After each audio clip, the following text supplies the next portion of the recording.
Yo, what's up mga magmamanok? Ayan, magandang umaga mga kanukis. Ayan, kung makikita nyo sa likod ko, mayroon tayo mga baby stag at saka baby pulit. Ito yung mga pinaliguan ko nung nakaraang araw mga kanukis. Galing ha? So ngayon mga kanukis, ang topic natin ay about sa kalusugan ng ating mga manok, no? Ng ating mga naka-range dito. Ito, ikukwento ko yung istorya ng mga manok natin dito sa likod. So, sa nakikita ko, medyo maganda yung resulta ng ating pag-aalaga sa kanila. So, yun nga mga kanukis, yun nga yung itatopic natin ngayon na paano ba palusugin yung ating mga manok, no? Ano bang gagawin natin mga kanukis? Bahala ka sa buhay mo. Ginusto mo yan. Papasok tayo sa ating sa ating manukan, no, sa loob. So, para siyempre makita nyo ang ating kung ano ang mga nakalagay dyan sa loob, kung bakit naging healthy sila, anong mga vitamins yung binibigay natin sa kanila. So, yung mga kanukis, pupunta tayo sa loob. No, para siyempre habang nag-uusap tayo, habang nagkukwento ako sa inyo, nakikita nyo yung mga nukis natin dyan sa loob, di ba? At saka siyempre, mas maganda kasi mga kanukis, habang nagkukwento tayo, meron tayong background ng mga manok natin dyan na ipinapakita, no? Nakakagigil ka. So, yun mga kanukis, papasok tayo sa loob. So, bago yun mga kanukis, ipapakita ko muna sa inyo na itong maliit na kulungan na ito, ayun, kung makikita nyo naman, mainit yan mga kanukis. Sasabihin ko sa inyo mga kanukis kung bakit meron tayong mini range, no? So, yun mga kanukis, pasok na tayo sa loob.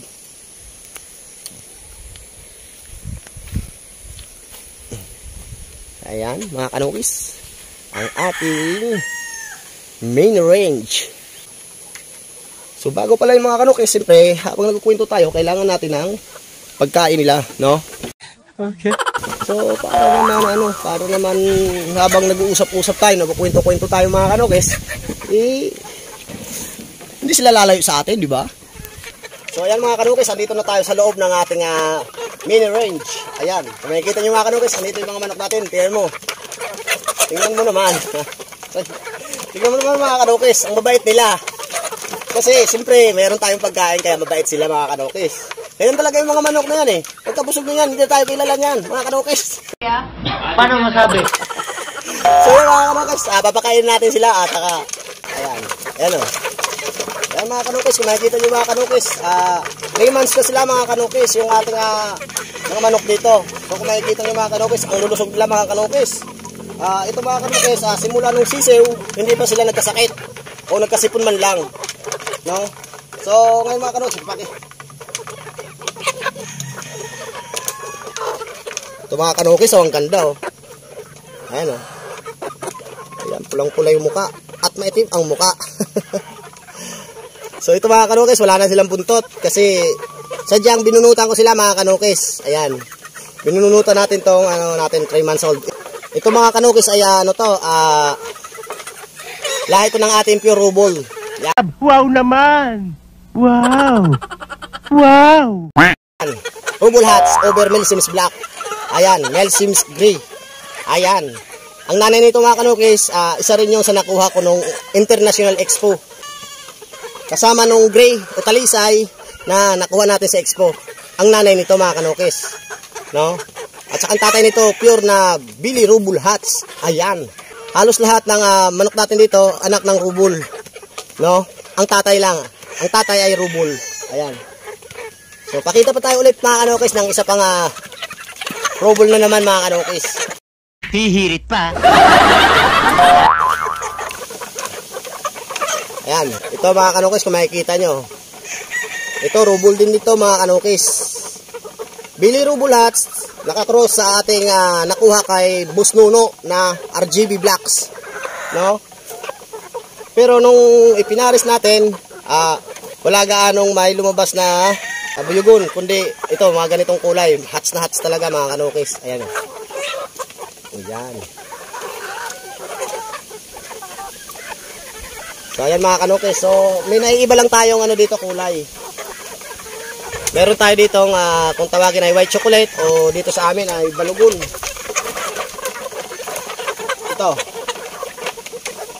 Ito naman. Ayan.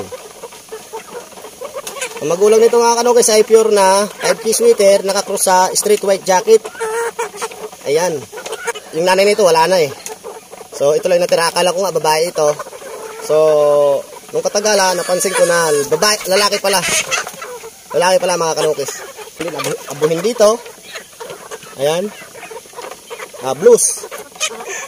So rubble din ang tatay nito mga kanukis. Saka yung nanay, yung galing din kay Boss Nuno. Ayan. Ayan o. Ayan.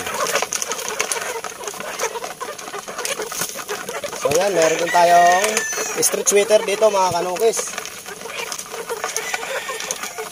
Pure 5K sweater yung tatay, yung nanay ay street sweater. Street sweater. Ayan. Ayan. Ito yung mga ano natin, mga isusunod na itatali dyan sa ating cord. So ito siguro ko hindi muna natin ibibinta ito mga kanukis para pagka sa sunod na breed natin at saka para pag may pumuntang buyer dito makikita nila na may mga manok na nakatali dyan. Kasi yung mga nakatali dyan halos mga ginagamit lang natin yan sa breed mga kanukis. No? So, mga kanukis, ang ganda dito. Kung makikita nyo mga kanukis, yung palong niya. Ayan o. Saranga kung tawagin dito sa amin mga kanukis. Ayan o. Itim na itim yung mukha. At saka pulang-pula. Naghahalo yung pula at saka itim na mukha. Siguro dahil healthy sila kaya mapula yung mukha. Ayan. Ayan o. Kung tawagin ito sa amin dito mga kanukis ay rambuhon. Sa iba naman sinasabi black gray. Ayan. Dirty gray. So yun, maganda mga kanukis ng katawan. Makikita nyo naman mga kanukis. So ang bala ko nito mga kanukis, kasi gusto ko magpalabas talaga ng babae sa nanay niya. Pag lumaki ito, ibabalik natin ito sa kanyang nanay, no? Sa nakuha natin ng International Expo para makakuha tayo ng gagawin din nating pangpalahi, no? Or magagamit natin zone. Ayan, ito. Bali tatlo ito mga kanukis, dalawa lang yung medyo gusto ko yung yung katawan nila at saka yung isa medyo maliit.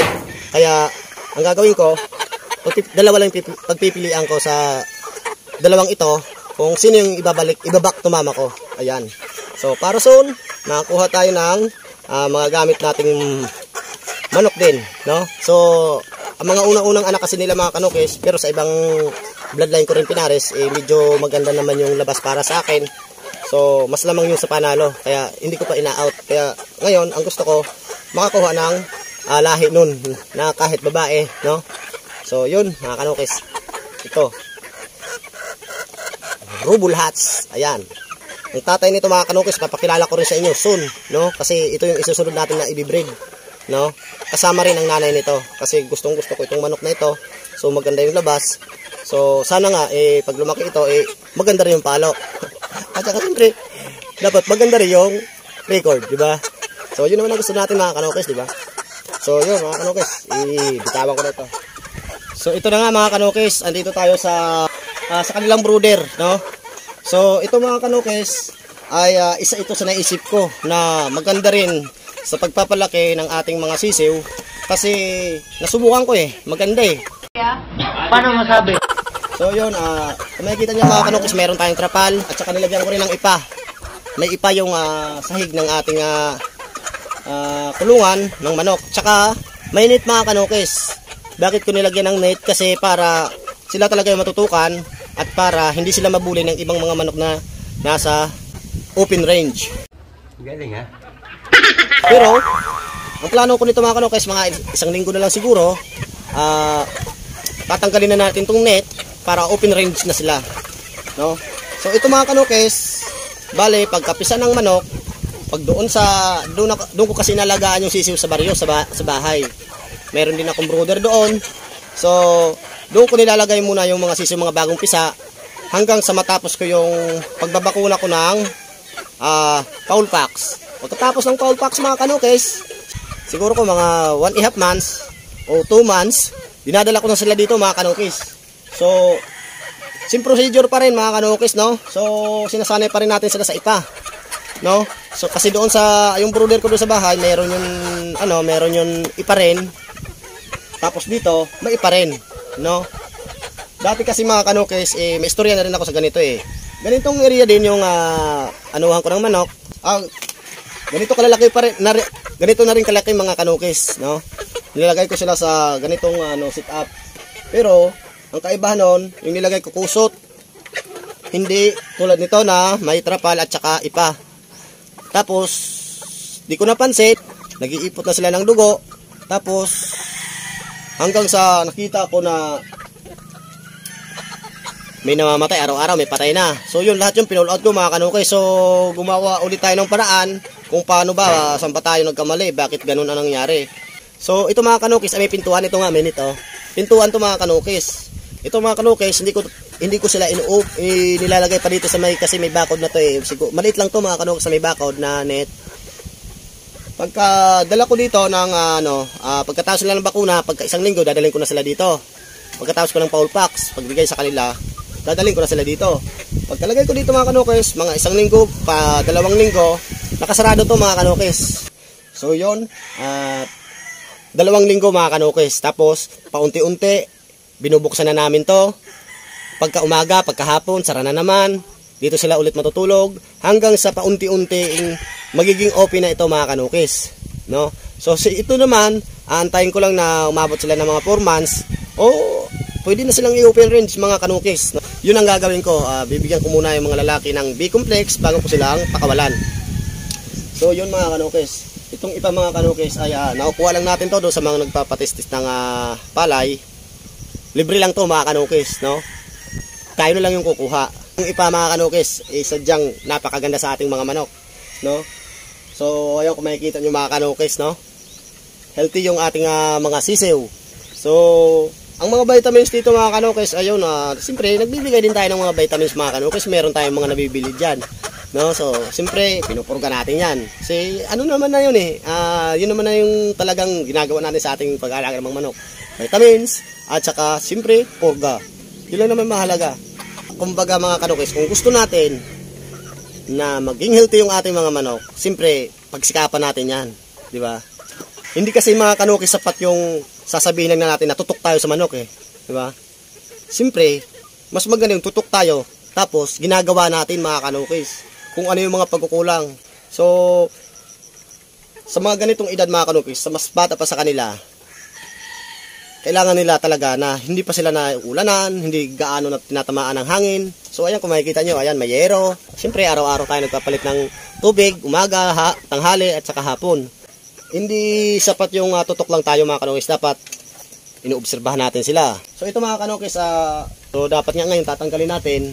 Kasi nung isang araw, malakas yung ulan dito, yung bubong nabutas, tumutulo, kaya ayan, medyo na basa yung mga natin. Pero tuyo naman na sila kasi nagawa na natin ng paraan kasi nalagyan na natin ng anahaw, yung bubong. So kaya hindi na sila tumutulo. Kasi hindi natutulo kasi yun, mainit naman Yun mga kanukis, yun nga, tulad yan na sinabi ko, hindi ko sinasabing magaling na ako mga kanukis sa pag-aalaga ng mga manok, no? Ngayon may kayabangan to. Sinasabi ko lang sa inyo kung ano yung ginagawa ko dito, na siyempre masaya ako kasi ay nakita nyo naman mga kanukis yung mga manok natin na mga healthy sila mga kanukis, no? So hindi ko pinag-aayabang niya mga kanukis, isa rin akong baguhan pa, di ba? So ako medyo taon na rin tayo nag-aalaga ng mga manok, pero hanggang ngayon kapa pa rin tayo mga kanukis. Yun lang mga kanukis ang sekreto ko sa ating kuan. Hindi naman na to bago mga kanukis marami naman ang gumagawa nito no? So yun, meron tayong ito may silungan sila mga kanukis. Pagka lagay nila dito, nakasarado yung pintuan, may ipa, may trapal, yung lupa. Malaking bagay mga kanukis yung ipa. Basta may ipa at saka trapal, ay sulbar na, sulit na. Baliw. Yun nga, laging nakasira. Tapos pagka halimbawa napapansin nyo ng pamilyar na yung lugar ng ating mga pinakawalang mga sisiw, so paunti-unti, umaga, bubuksan natin ito. Pagkatanghali, kung halimbawa o di kaya hapon, papapasukin na naman sila, isasara na naman. Parang gano'n lang, hanggang sa paunti-unti na inulit ko lang mga kanukis yung sinabi ko kanina. So yun mga kanukis, hanggang dito na lang muna yung video natin kasi meron tayong bisita. Galing ha? No?